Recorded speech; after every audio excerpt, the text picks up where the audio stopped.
Wa qana'u bima qasamallahu ta'ala lahum min al-arzaq. Jadi orang puasa, suluk saum, suluk puasa itu menumbuhkan satu sifat namanya qanaah. Apa arti qanaah?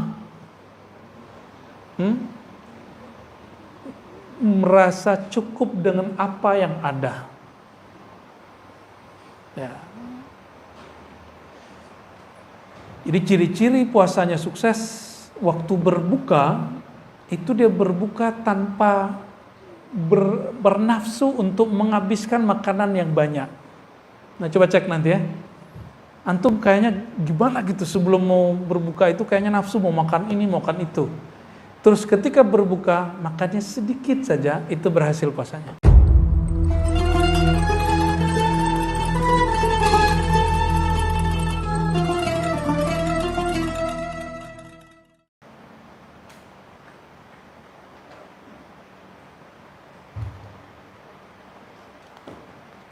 Lalu beliau mengatakan ya, di halaman 152 paragraf pertamanya, wasihhatus shaum, maka kesahihan puasa, kesahan puasa dan adab-adab orang berpuasa ya, itu tergantung kepada, coba ada banyak hal di sini. Satu, sihhatu maqasidihi, kelurusan niatnya. Yang kedua, mubayanatu syahawatihi wa hifzi jawarihi, menjaga anggota tubuhnya. Yang ke berapa? Yang ketiga, safa'i mat'amihi, ke safa ya, kebeningan, kemurnian, kehalalan makanannya. Wa ri'ayatu qalbih. Ya, tadi masih fisik. Sekarang masuk ke yang nomor berapa nih? Nomor 4, masuk ke urusan kolbu. Ri'ayatu qalbih. Puasa itu tidak hanya menjaga diri, menahan diri dari makan, tapi juga menjaga kolbu. Wa dawami dzikrih. Nah, ini dawam zikri namanya ini di depan. Nama dia dawam zikri. Dawam zikri. Apa arti dawam zikri? Senantiasa mengingatnya. Wa qillati ihtimamihi bil madmun min rizqi, dan sedikit perhatian dia terhadap rezeki yang sudah ditanggung untuknya. Kita ngeliat makanan gak nafsu gitu. Coba, makanan yang di rumah itu halal apa haram?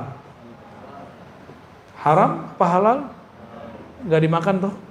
Maka as-saim al-haqiqi, orang yang puasa hakiki, mustahil dia korupsi. Karena yang halal pun dia nggak makan. Masih yang haram dia makan. Bener nggak?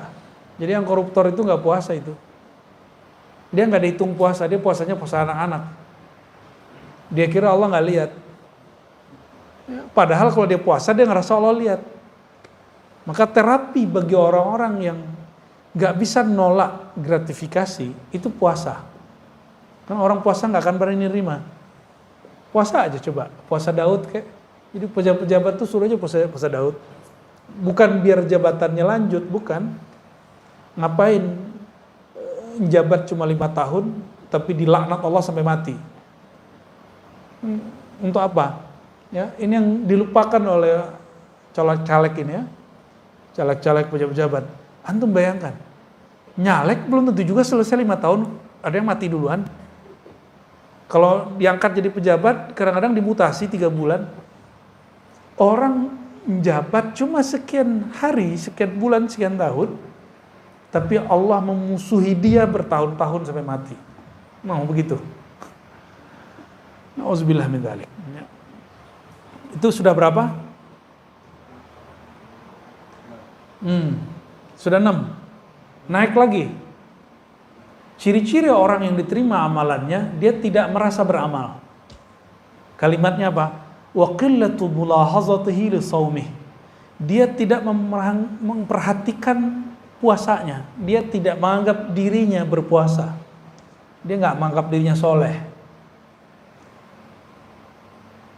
Wa wajlihi min taqsirihi. Dia menganggap puasanya enggak sempurna.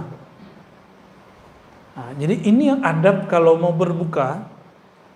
Sebelum berbuka baca syahadat, lalu baca istighfar. Asyhadu an la ilaha illallah, asyhadu anna Rasulullah, lalu baca istighfar. Coba diingat, mau berbuka apa yang dibaca? Kenapa syahadat? Kita yang diterima itu cuma orang yang bersaksi. Yang diterima itu cuma orang yang bersaksi. Orang yang tidak bersyahadat, amalannya tidak diterima apapun di sisi Allah, karena persaksian dia tidak ada, dia syirik. Terus istighfar. Apa yang diistighfarkan? Katakan, ya Allah, puasaku tidak sempurna. Aku tidak sempurna menirukan akhlakmu. Lalu minta ampun, ya Allah maafkan dosaku, sempurnakan kuranganku, baru berbuka. Baca Allahumma laka sumtu. Hadisnya hasan, itu tidak dhaif seperti yang diklaim oleh sok-sok pendhaif hadis. Ya. Hadis ini hukumnya apa? Hasan. Allahumma laka sumtu. Siapinlah, dihafalin. Allahumma laka sumtu wa bika amantu. Ya, mana kurmanya makan. Baik. Jadi sediakan apa di depan nanti? Kurma, walaupun cuma 1, 2 atau 3. Ya. Dan hati-hati, ini teman-teman, saya ketemu seorang dokter dan dia ngingetin saya, tidak semua kurma itu higienis. Dari sananya higienis, tapi nyampe di sini belum tentu higienis. Jadi kalau antum beli kurma, dia tidak di-pack dengan oke, cuci dulu. Aneh kan? Tapi terus dilakukan. Tapi kalau kurmanya di packagingnya bagus sehingga mustahil kena debu-debu dan bakteri, silakan langsung dikonsumsi. Tapi kalau kurma yang curah, saya tidak anjurkan antum langsung konsumsi. Kalau mau dikonsumsi, bersihin dulu. Ya. Aneh kan, kurma disuci itu aneh. Tapi gimana lagi, itu yang terjadi. Saya beberapa kali sakit perut dan kita nggak makan apa-apa, pas ingat ya makan kurma. Kurmanya kurma curah. Nah, kita nyaranin orang-orang yang usaha kurma jangan jual kurma curah. Kurmanya di packaging yang baik. Ya, apalagi kurma yang ditebar di pasar tepi jalan. Aduh, ya Allah. Nah, ini kelemahan Indonesia. Pasar tradisional Indonesia belum menjamin mutu makanan buah yang dijual secara baik. Semoga teman-teman kita di kementerian itu memperhatikan itu. Sehingga kita minat gitu belanja di pasar tradisional. Ya, yang kemudian dijadikan pasar modern, ini sama aja. Baik. Wal ista'ana billahi ala ta'diyatihi. Minta tolong kepada Allah agar mampu menyempurnakan puasa. Berarti puasa itu tidak sempurna kalau Allah tidak. Jadi kalau antum sanggup puasa sampai terbenam matahari, itu ciri-ciri orang dibantu oleh Allah Subhanahu wa ta'ala. Itu kabar gembiranya. Kalau demikian, layakkah seorang hamba yang kenal hakikat puasa lalu minta balasan pahala puasa? Kita mampu menyempurnakan puasa, izin siapa? Terus antum minta balasan? Gak sopan namanya. Itu enggak sopan ya. Nah, di sini ada status dari puasa 15 hari, makannya cuma sekali. Kalau bulan Ramadan makannya cuma sebulan itu sekali dan malamnya cuma minum air. Ya. Wa kana yuftir 'alal ma'il qurah wahdahu kulla lailah. Setiap malam cuma minum air. Ada loh orang begitu. Nama imamnya siapa? Sahal bin Abdullah At-Tustari, salah satu imam salafus saleh. Jadi kalau ada orang bilang itu bid'ah, bilang aja ente seleranya besar, ya nafsu makannya gede, jangan salahkan Imam At-Tustari. Itu imam besar itu ya. Wah, ini banyak sekali model-model puasa zaman dulu ya. Kita nggak usah baca semua. Nah, langsung ke puasa para sufi. Ya, puasa siapa? Halaman 193 bagian bawah. Fa ammas sufiyyah, adapun para sufi dan fuqara, al-mujarridun alladzina qata'ul halaiq, yang mana mereka disebut ahlu tajrid, yang sudah punya kesempatan full untuk bertorikoh, qata'ul alaik, memutus kesibukan duniawi. Kalau tidak sanggup minimal 10 hari terakhir disebut i'tikaf, ya. Nggak sanggup 7 hari, nggak sanggup 5 hari, nggak sanggup 3 hari, nggak sanggup 1 hari, nggak sanggup, kayaknya perlu dipuasain tuh orang. Udah meninggal tuh orang tuh, mati kolbunya sudah itu, ya. Selevel Nabi masih itikaf 10 hari. Ada yang sesibuk Nabi nggak? Nabi itu istrinya 11, panglima perang, direktur zakat, pemimpin negara, guru ngaji, imam masjid. Ada yang sesibuk beliau? Ada yang sesibuk beliau? Kan gak ada. Jangan so sibuk lah, ya. Saya sibuk, Tat. Ente sibuk apaan? Ya. Cuma sibuk begitu doang disebut sibuk. Nabi itu perang bisa gak pulang 6 bulan. Bayangkan istrinya 11. Istrinya protes gak tuh? Gak bisa protes, mau gimana lagi? Urusan Madinah siapa yang urus? Sahabat yang. Nabi sesibuk itu loh. Maka Nabi pernah gak pulang 6 bulan. Hanya perang, tiap hari perang, dan masih puasa. Perang Uhud, perang pertama dalam Islam itu sembari puasa. Apa perang Badar, ya? Perang Badar, perang pertama dalam Islam itu berpuasa. Saya gak bisa bayangin tuh, ya. Ini disuruh bertarung lagi puasa. Dan itu cuma ahlul Badar yang sanggup begitu, ya. Semoga kita mewarisi ruhaniyah mereka, amin ya rabbal alamin. Tarakul ma'lumat wa qana'u bima qasamallahu ta'ala lahum minal arzaq. Dulu kan gak ada gaji tetap, benar gak? Dan gak ada usaha online. Jadi mereka dulu kalau sudah masuk puasa atau 10 hari terakhir, semua kerjaannya ditinggal. Lalu mereka tawakal kepada Allah, mencukupkan dengan apa yang sudah mereka lakukan 11 bulan. Tapi 11 bulan itu cukup toh? Cukup gak?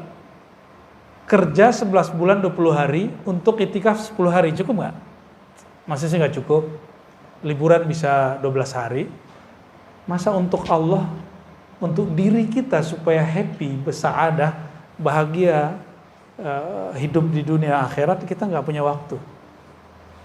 10 hari terakhir pulang kampung, Tat. Ya. Kampung hakiki bukan di Sumatera, bukan di Jawa, bukan di Kalimantan, bukan di Sulawesi, bukan di Ambon, bukan di Papua, bukan di Bima, bukan di Lombok, bukan di Bali, bukan. Kampung hakiki kita di mana? Ini ilmunya Buya Aldomi itu, al-watan, al-asl. Ya, itu istilahnya. Sirrul Asrar. Kitab Sirrul Asrar, Syekh Abdul Qadir Al-Jilani mengajarkan, kampung hakikimu bukan sini, bro. Ya. Kampung hakikimu itu bukan alam ini, tapi kampung hakikimu di mana awal sumbernya ruh ditiupkan. Situ sumbernya. Harus pulang ke sono. Itu yang disebut pulang kampung. Pulang kampung menyenangkan nggak? Pulang kampung ke al-watan al-asl. Pulang kampung ke kampung rohani lebih membahagiakan lagi. Pulang kampung mungkin orang tuanya sudah meninggal, tapi al-watan al-asal itu ruhnya nggak pernah meninggal. Yang di sono nggak pernah meninggal. Ayahanda ruh, induknya ruh nggak pernah meninggal. Saya sekarang pulang kampung sudah nggak ada minat. Kenapa? Ayah saya udah wafat 4 bulan lalu. Ibu saya udah meninggal sebelum pandemi. Paling ada cuma saudara. Kalau nggak ada surah suluk di kampung, saya nggak mau pulang.